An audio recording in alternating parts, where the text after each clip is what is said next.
Classes में आपका बहुत बहुत वेलकम है। कल हमने जो हमारे एसेस्ट है और उसके जो 2 पॉइंट है, फिक्स्ड और करंट एसेस्ट, वहाँ तक हम जो बेसिक अकाउंटिंग टर्म्स हैं वो डिस्कस कर चुके हैं। आज हम एसेस्ट के जो पॉइंट बाकी बच गए थे उनके बारे में डिस्कस करेंगे। मैंने एसेस्ट की डेफिनेशन कल ही दे दी थी। अगर आपको वो डेफिनेशन देखनी है तो मेरी पिछली वीडियो आप जाके देख सकते हैं।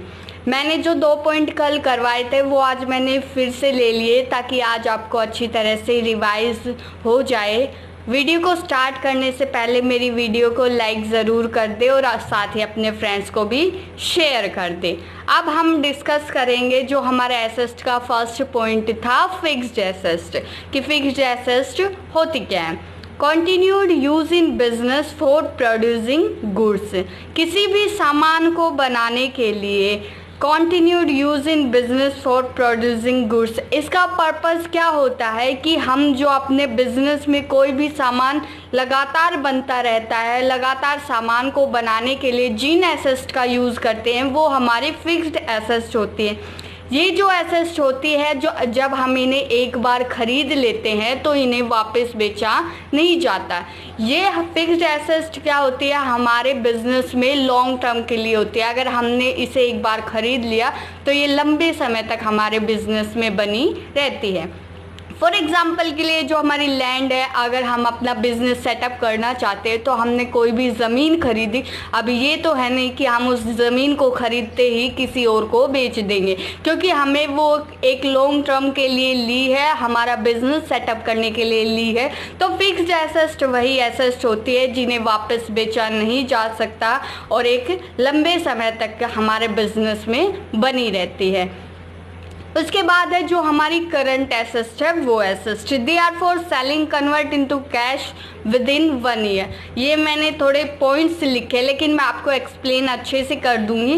करंट एसेस्ट हमारी वो एसेस्ट होती है जो शॉर्ट टर्म के लिए, शॉर्ट टर्म कितना, विद इन 1 ईयर, लगभग 1 साल के अंदर अंदर जो एसेस्ट होती है वो हमारी करंट एसेस्ट कहलाती है। ये एसेस्ट अगर हम एक बार ख़रीद लेते तो जल्दी से इन्हें रीसेल किया जा सकता है। किस लिए कन्वर्ट टू कैश, ताकि हम अपने बिजनेस में कैश की जो अमाउंट है वो बढ़ा सके। तो ये एक शॉर्ट पीरियड के लिए होती है, जबकि फिक्स्ड एसेस्ट हमारी लॉन्ग पीरियड के लिए होती है। इन्हें हम रीसेल नहीं कर सकते लेकिन करंट एसेस्ट को हम रीसेल कर सकते हैं। अब जो हमारा थर्ड पॉइंट है वो है टेंजिबल एसेस्ट, की टेंजिबल एसेस्ट होती क्या है, वो asset which can be seen and touched, जिन्हें हम देख भी सकते हैं और छू भी सकते हैं। लाइक ए हार्डवेयर, जिन्हें हम देख सकते हैं, छू सकते हैं। Which have a physical existence, जिनका एक अस्तित्व है, फिजिकल एग्जिस्टेंस है, उन्हें हम देख भी सकते हैं। Such as stove, cash, machinery या जितनी भी है जिन्हें हम छू कर पता लगा सकते हैं या उसके प्लेस को भी बदल सकते हैं, एक स्थान से दूसरे स्थान पर ले जा सकते हैं, वो हमारी टेंजिबल एसेस्ट होती है। जो हमारा नेक्स्ट पॉइंट है वो इंटेंजिबल एसेस्ट है। ये बिल्कुल टेंजिबल एसेस्ट से उल्टा है। इसे ना तो हम देख सकते हैं, ना ही छू सकते हैं और ना ही इनका कोई फिजिकल एग्जिस्टेंस होता है। इन्हें एक प्लेस से दूसरे प्लेस तक हम ले जा नहीं सकते।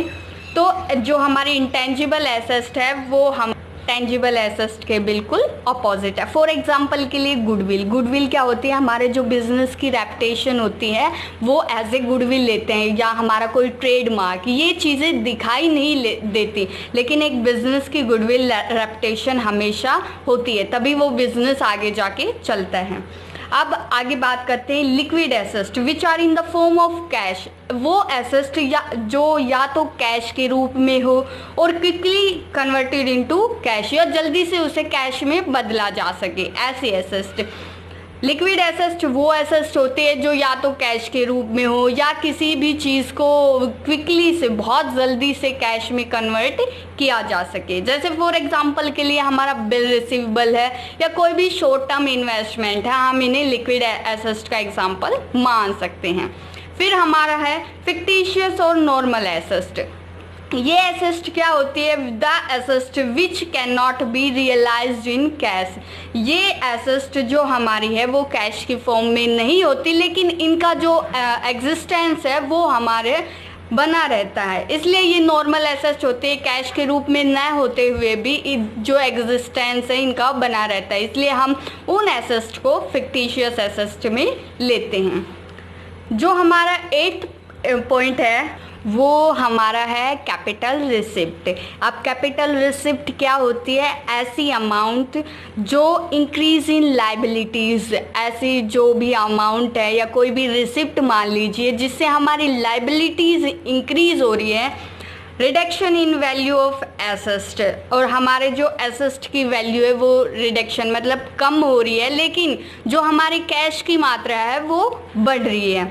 याद रखिए कैपिटल रिसिप्ट वो रिसिप्ट होती है जिससे हमारी लाइबिलिटीज़ इंक्रीज होते हैं लेकिन कैश में भी इंक्रीजमेंट आता है, लेकिन ये हमारी जो एसेट की वैल्यू है उसको घटा देता है। जैसे amount received from the sale of fixed assets या लोन, आप मान लीजिए आपने कोई लोन लिया है, उससे आपकी लाइबिलिटीज़ मतलब उधार बढ़ गया लेकिन आपके साथ साथ कैश की अमाउंट भी बढ़ गई है, लेकिन साथ ही साथ वैल्यू ऑफ एसेट्स में कमी कैसे आई? मान लीजिए आपने उधार ली, आपकी लाइबिलिटीज़ बढ़ी, कैश भी बढ़ा, लेकिन क्या है इन फ्यूचर वो आपको लोन चुकाना भी पड़ेगा, तो वो एज ए आपकी एसेट्स को या तो बेच कर चुकाया जाएगा या फिर किसी और तरीके से आप जैसे चाहेंगे, तो वो एक एसेट की वैल्यू को घटा देता है। जो हमारा नेक्स्ट पॉइंट है वो है हमारा revenue receipt.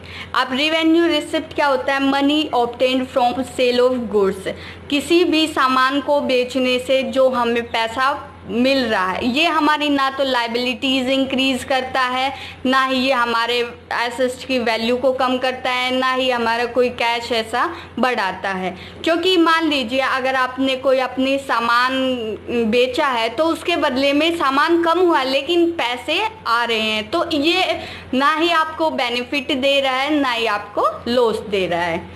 Expenditure, any type of payment for the receipt of A benefit, ऐसी पेमेंट जो रिसिप्ट के रूप में आती है ऑफ ए बेनिफिट लेकिन आपके लिए लाभकारी होती है।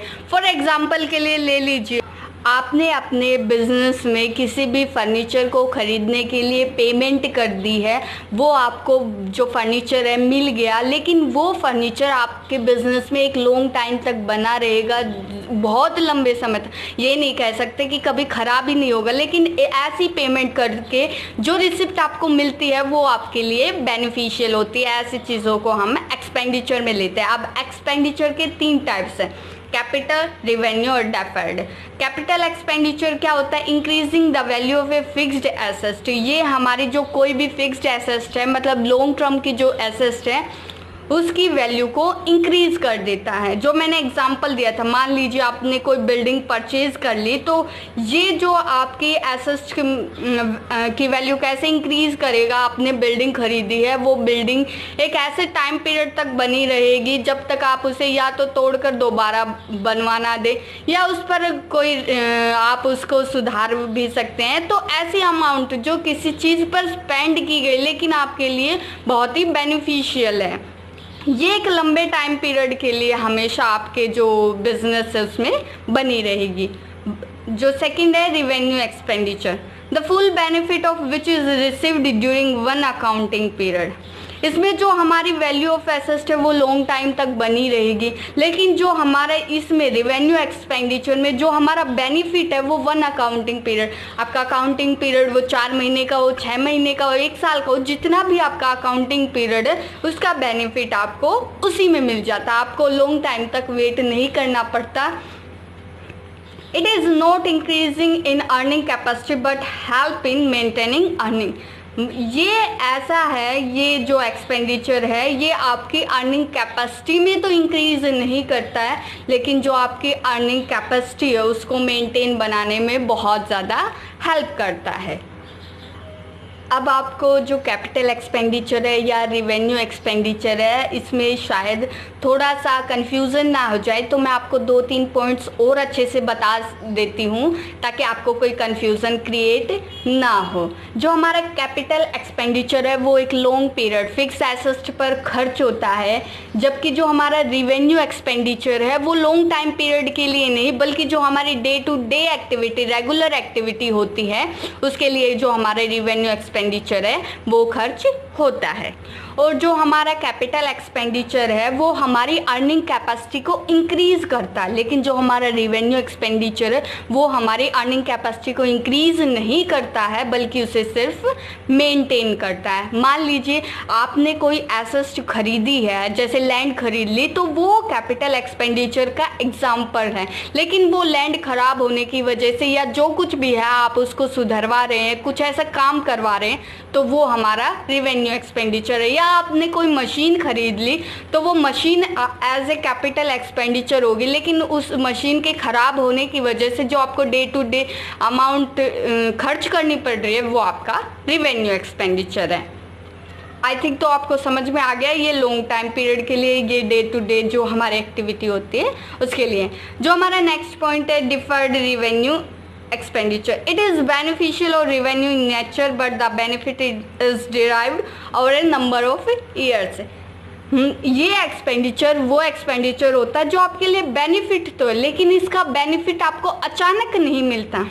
इसमें तो आपने क्या है, मशीन सुधरवाई और अचानक से काम करना शुरू कर दिया, लेकिन इसमें क्या है, आपने जो चीज़, ये नेचर, इनका रेवेन्यू नेचर होता है, ये आपके लिए बेनिफिशियल होते हैं, लेकिन इनका बेनिफिट आपको तुरंत नहीं मिलता। Over A number of years, कुछ सालों बाद आपको इसका बेनिफिट मिलना शुरू होता है। फॉर एग्जाम्पल के लिए ले लीजिए, आप अपने बिजनेस में जो कोई भी गुड या कोई भी प्रोडक्ट प्रोड्यूस कर रहे हैं, आप उसकी एडवर्टाइजिंग करते हैं। आज आप उसकी एडवर्टाइजिंग कर रहे हैं, लेकिन आज वो एडवर्टाइजिंग आपको तुरंत रिजल्ट नहीं देगी, बल्कि आने वाले टाइम में धीरे धीरे जब वो एडवर्टाइजमेंट दूसरों को दिखेगी, पता चलेगी, या आपके बारे में कोई और डिटेल कोई बताएगा, तब उनको पता चलेगा कि हाँ आपका जो प्रोडक्ट है वो अच्छा है। तो ये जो एडवर्टाइजिंग है उसने आपको तुरंत बेनिफिट नहीं दिया, लेकिन आने वाले ईयर्स में वो आपको बेनिफिट ज़रूर